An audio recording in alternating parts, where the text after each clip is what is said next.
Many of us thought that we knew the whole story of the 1993 government massacre of the Branch Davidians in Waco, but perhaps we don't. Let's welcome best-selling author Jeff Guinn, who's released his definitive account titled Waco, David Koresh, the Branch Davidians, and a Legacy of Rage.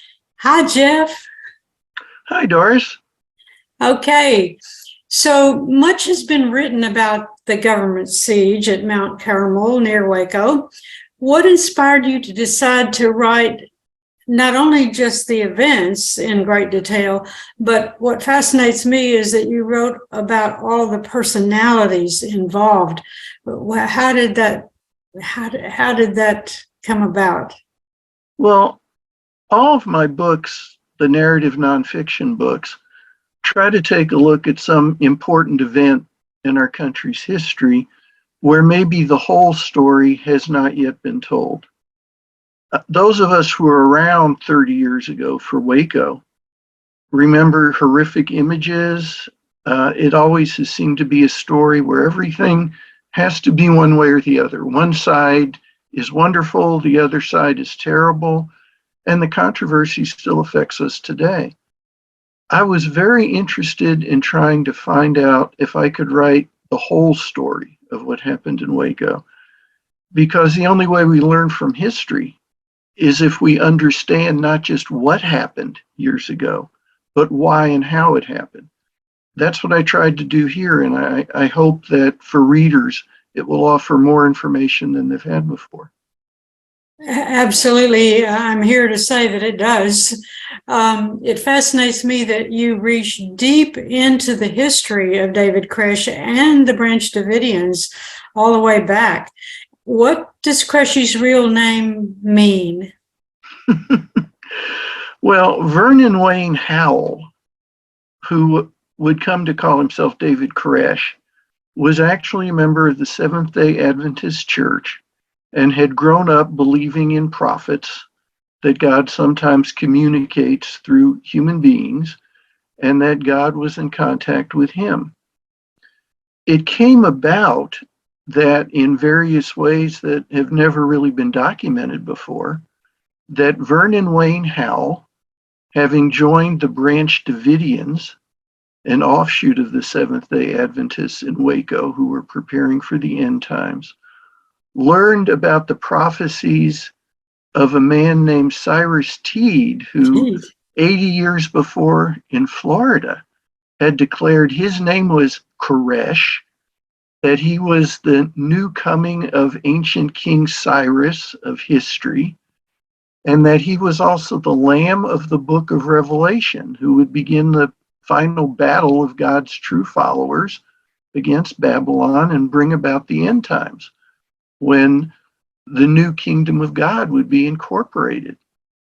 So Vernon Howell took the name Koresh, which is the Hebrew pronunciation of Cyrus, the ancient king who saved Israel from the clutches of Babylon way back when, and actually helped rebuild the temple in Jerusalem. Everything David Koresh said was based not just on the Bible, but this earlier version of Koresh, who also, as the song goes, fought the law and the law won. And that was what really gives, I think, the depth to this, that we're not talking about a one-off sort of event. This was based on awful things that had happened previously and on passages in the Bible that were interpreted as describing not ancient events, but current events. That meant we had to know about him. We had to know about Cyrus Teed, for gosh sakes. I've been in the Florida swamps on part of this. And, go even beyond that to the Seventh-day Adventists. I hope it's not boring to readers. I try to make it as entertaining as possible. I think it's not boring. I was surprised, and some of the detail, I was just surprised. For example, Koresh played the guitar in the local band and Yes, he sought the did. attention of a record label in Los Angeles. I mean, how did he justify music to his followers? David Koresh justified all his actions based on what he said the Bible prophesied. And music to him was one way that he could spread the message of what we had to do to be part of the elect when the end times came. But younger people who might be saved wouldn't listen maybe to preaching. But if there was really good rock and roll music with that message, they'd listen to that. And Koresh fancied himself as a great musician. The record labels didn't agree, but in all things, David Koresh believed God was on his side. And let's face it, God trumps music moguls. He just does. But that's why there was so much music in Koresh's ministry. There's some recordings out there. And of course, everyone can listen and make their own judgments. I had a son who played in a 7th grade rock and roll band, and I thought a lot of what Koresh's guitar bashing sounded like was similar to that. Oh my. Well, now explain David's certain privileges as the Messiah, especially as related to guns and girls. David described himself as a Messiah, but not the Messiah. According to him, there had been any number through biblical history. Jesus was one. And now David said he was one. So he's not saying he was Jesus, but he's saying he was one of the Messiahs. As a Messiah, and particularly as the Lamb of the book of Revelation, and if we read the book of Revelation, and Lord, I have over and over and over writing this book, it talks about how the Lamb must be honored, that he must have privileges that go beyond what anyone else would. Then Koresh went back into the Bible. Some of his privileges were small ones. No one was allowed to smoke, but he could because there was a Bible passage about smoke coming out of God's nostrils. But it also meant that he must have as wives all the post-pubescent women who were part of the Branch Davidians. He had biblical passages that he said proved this. We might disagree, but the people he had isolated with him at Mount Carmel in Waco listened to no other voice. And so all the women at Mount Carmel would be considered part of the house of David, there to be the receptacle of the seed of the Lamb, and all the children that would be born would help lead the post-end times world. That included girls as young as 10 years old.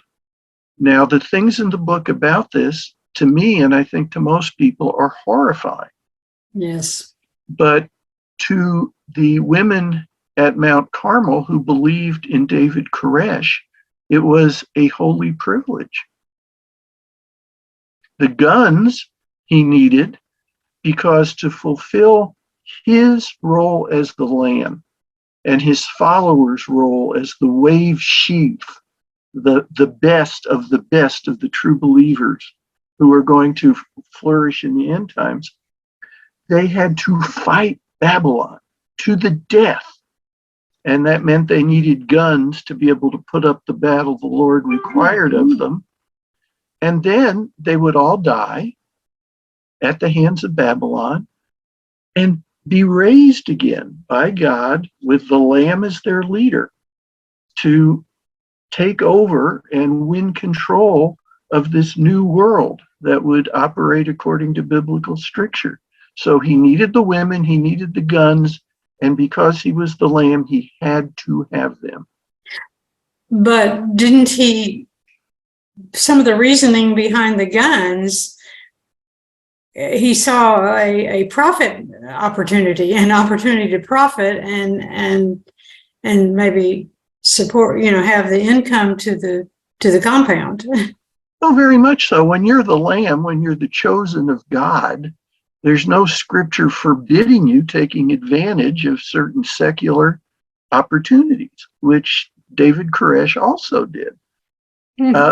His gift, his genius, in fact, if you listen to the different tapes of him preaching, because he's so persuasive, is that any act he committed, and I mean any act, including buying the guns and selling them for profit, breaking gun laws to do it, he proved to his followers, if not to the rest of the world, that he was doing this because that's what the Lord wanted. Never anything selfish, never anything for personal gain, always for the glory of God. We can shake our heads and say, boy, who would believe that? But as history proves, there were people who did. Right.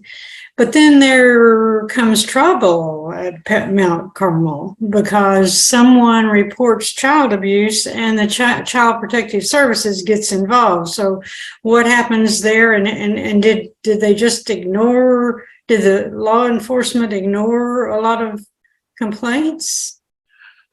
Waco law enforcement had been aware of David Koresh and the Branch Davidians for some time.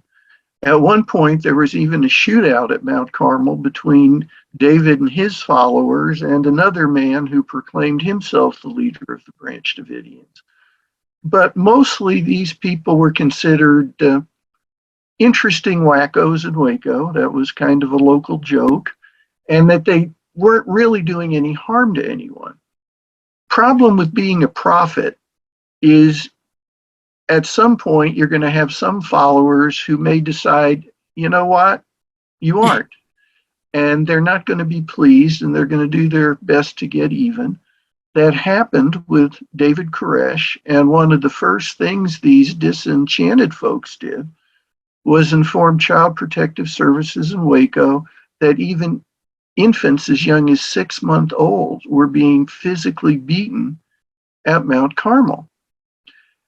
There was an investigation, a very thorough one, by Child Protective Services, but they could never get anyone at Mount Carmel to admit to anything. David would cite scripture to them, you know, basically the one that says you save your child through use of the rod. But the people at Mount Carmel, to this day, the survivors, believe that was bunk. Yes, we physically punish children and even infants. But that was what God wanted us to do. And because of that, it was what we had to do. Their simplest explanation to me always, if you believe in God, and if you believe God has told you to do something, wouldn't you do it? Right. What prompted the AEF to finally plan the siege? There had been investigations, not just by Child Protective Services, but by the FBI that never been able to pin anything down.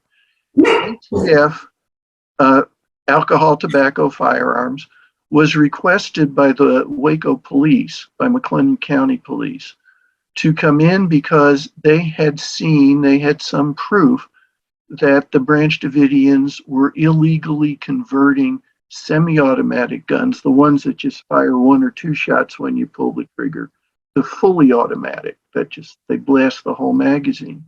It is not against the law to do that, but it is against the law to do it if you don't file the proper paperwork and pay taxes.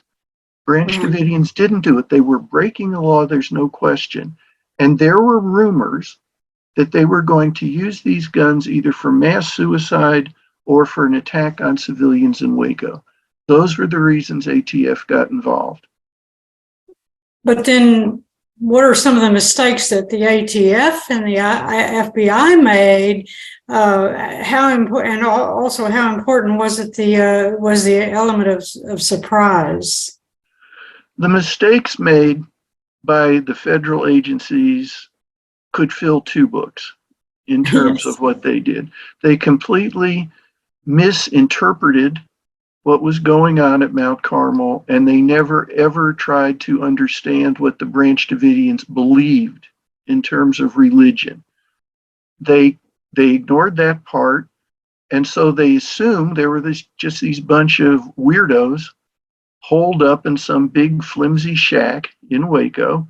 They had illegal guns, and we'll be able to go in, and if we catch them by surprise, they won't even have access to their guns. We can arrest David Koresh. We can take away anything illegal.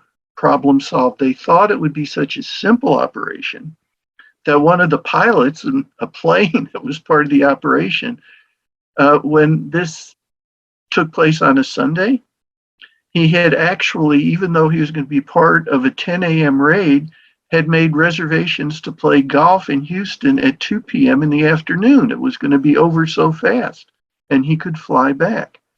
That didn't happen.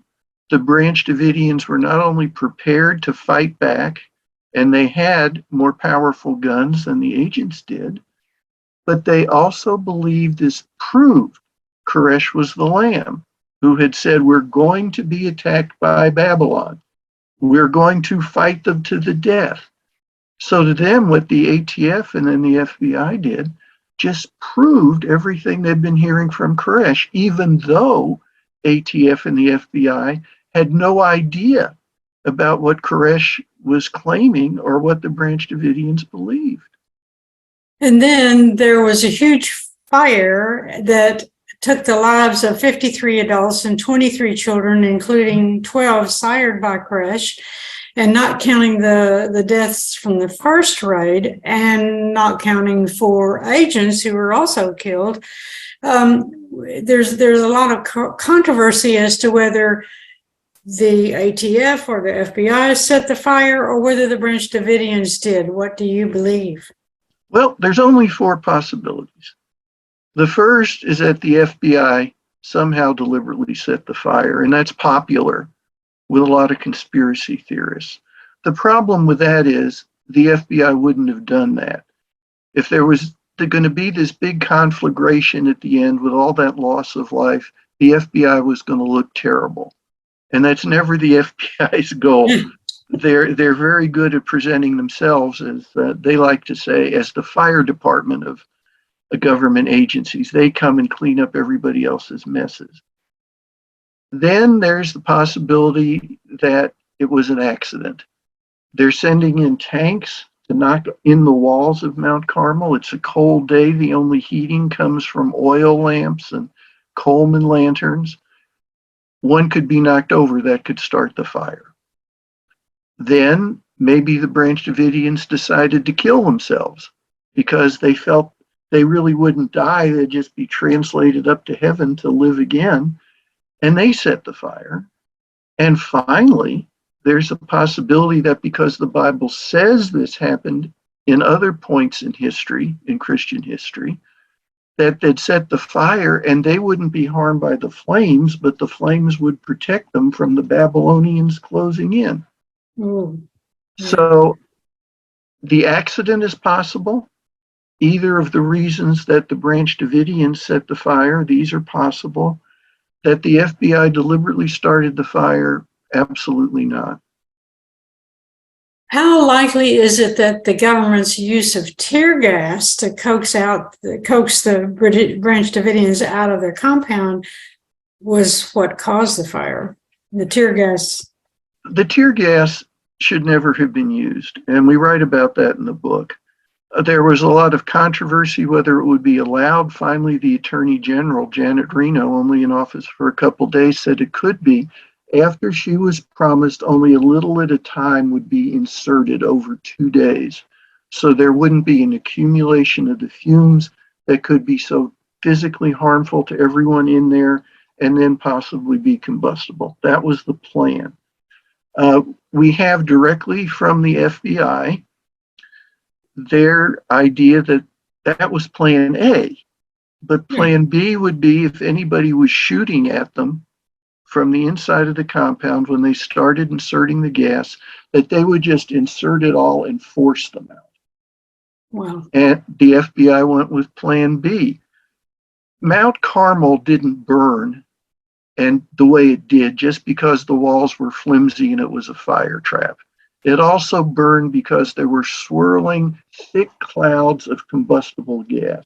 that happened, and there were explosions. Mm. Everything about this was so unnecessary, from the lack of planning by the government agencies, the lack of understanding the people who were inside.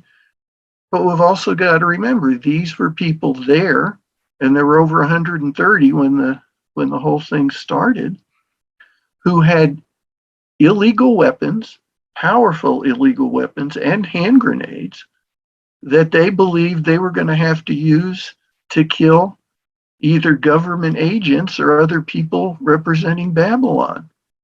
This is a situation where you could say every side has a great deal of responsibility for the tragedy, and that everyone involved, those who died and those who've lived with it for 30 years, everyone was also a victim. Did the government try to cover up its mistakes? Yes, and anytime you try that, you're only going to make it worse, and it got worse. The FBI later claimed they'd never used any combustible military rounds. Well, it was proved otherwise. And so right away, the conspiracy theorists can say, see, they did that, they threw those things in there, they blew up, that started the fire. Evidence proves that, yes, they lied, and they did use a few of those rounds. They used them early in the morning and not around noon when the fire broke out. And the combustible rounds never even ignited. They bounced off the walls. So that's absolutely not true. But because of that lie, that just makes a lot of people wonder, are they lying about everything else? Right. Which is the way the human mind works. And because of the attempted cover-ups, because of a lot of the media's sense, which can take a lot of things out of context and frankly make a lot of statements that aren't true, that has fueled such resentment over the events at Mount Carmel that only began to really show themselves 2 years later when Timothy McVeigh blew up the federal building in Oklahoma City in retaliation for what he believed government agents had done at Mount Carmel, to any number of problems we've had since, up to and including January 6th at the Capitol building, where a lot of the people who led that particular act have claimed even years earlier, they're motivated by Mount Carmel, the government's out to kill us all, and we're just acting in self-defense. Whoa. I was going to ask you what evidence has been uncovered to suggest that there's a connection between the Branch Davidians and other right-wing militia groups. It's scary, but there is all this evidence. And in the last full chapter of the book, I try to follow that. Again, this isn't conjecture. If you take not just information from the websites of many of these violent militia groups, from the pamphlets they've been passing out all these years, printing and passing out, in almost every case, what they cite as proof that we need our guns, the government's out to get us, we've got to defend ourselves, Mount Carmel and Waco is almost always mentioned to this day. And I have interviews in the book, not just from independent agencies that study these things, but even from folks who are, shall we say, affiliated with the militias. There's never been any hiding it. It's just that we've never stopped and taken a good long look. That's why Waco and Mount Carmel, understanding the whole thing, is so critical. People are dying to this day because of rumor, because of mythology about Waco and Mount Carmel. Yes, I believe that's true. Jeff, you've written a number of books about con men, including Manson, The Road to Jonestown, and War on the Border. Would you characterize Koresh as a con man or a true believer?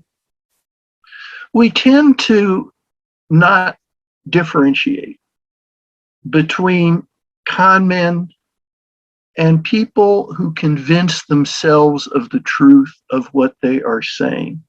David Koresh, like Jim Jones before him, like Charles Manson before him, was a demagogue.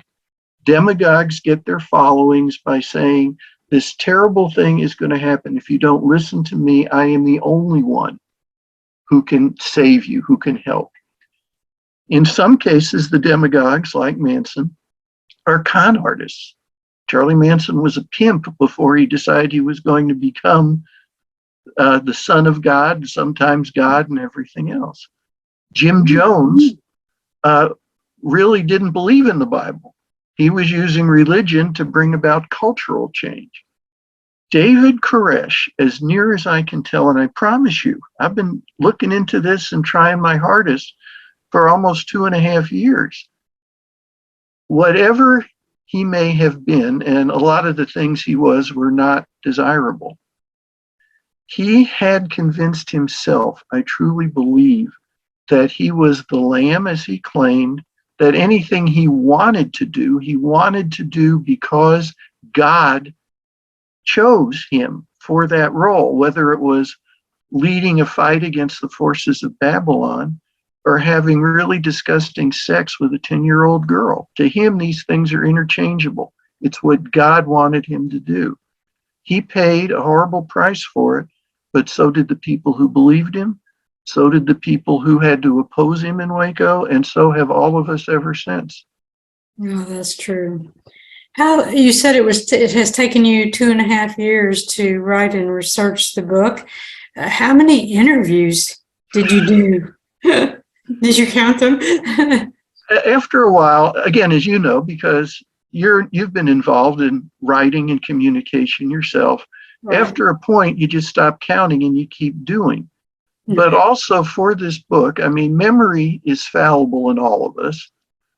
We were able to find just an amazing amount of documentation, paper, pictures, things that had never been seen before, all the way back to the real writings of Cyrus Teed when he was claiming to be the Lamb in the book of Revelation.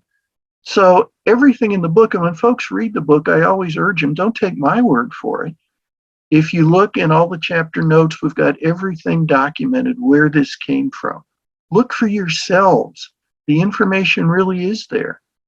Yes, there's an amazing amount of research there. You began your career as a journalist, I believe. Yep. How has your view of journalism or journalists changed over the years? Do you think that sometimes the profession does more harm than good? Something I really have to make myself remember now is when I was a young journalist. I mean, I really was once. It seems like it's impossible, but back in 1980 or so, there'd be all these old guys on the newspaper staff who would fuss about these young whippersnappers who want to be investigative reporters, want to be Woodward and Bernstein, and they're ruining the profession. And, you know, I felt, hey, we're taking it where it needs to go. We're holding people accountable. We're giving the right information. So now, when I see newspapers that basically are websites and stories that to me are just clickbait, as they're called now, rather than trying to get real information to people, I find myself saying, journalism's to hell and gone. It's beyond saving. And I have to remember that there were old timers who said that about people like me back, 40, 50 years ago. It's also true that the internet didn't exist back when I was a young journalist. And in the internet, there's nobody fact checking. Anyone can claim anything. And that's a terrible thing. Yes. There's a lot of people who believe only what they read on websites or hear in podcasts on the internet, and there's no tracking of is it true or not. So yeah, I'm appalled. I think there's a reason to be appalled, but I also believe this. In all of our history, not just in modern America, but throughout history, there's always been the need for people who find the facts and record them. There are cycles where that's not very popular or that's not very widespread, but it always returns. And as long as there are people who are willing to really work, and it is work, to come up with facts instead of imagining what we want, that will get us a bunch of followers and putting that up. And we get it on the record so that there is a record. Things can still work out okay. And while I'm pessimistic in the short term, I always remain optimistic in the long term. Truth tellers are needed and people will respond. Oh, yeah, that's good. Well, a couple of other questions. One is that I understand there have been several films on the subject, but I understand maybe Paramount is thinking of doing a version based on your book. Is that? There's some talk going around, but again, you and I have been around long enough to know. Right. And people talk about all this stuff, and maybe 1% of it happens. What I have to do is I can only think about the book I'm writing and doing my best to get it right. There is no, despite, in fact, what my publisher likes to say, and it's advertising, and they believe in my book, and I'm glad they do. This is a complicated subject with layers upon layers of things. And there's never going to be the absolute definitive book where one person finds everything. Yes. I mean, my book, I think to this point is the most definitive. I was going to say it's pretty close. Right, but that doesn't mean that there's somebody else who isn't going to come along and think of something I didn't, find something I didn't, and God bless that person, whoever it is. Every nonfiction book on a subject like this is a piece of the puzzle. I just hope my piece helps make the picture clearer and more people will understand. Oh, yes, I think they will. What are you working on next? I've got a couple ideas. I'm always looking for something that's more mythology than history, even if it's accepted as history. I have a couple ideas. And there's something coming up movie-wise on one of my previous books that I have promised to be involved with. But I would suspect probably in another 3 or 4 months, once I finish my work promoting Waco, I'll be back out there doing what I do, just trying to find what the story really is about something. Oh, that's good.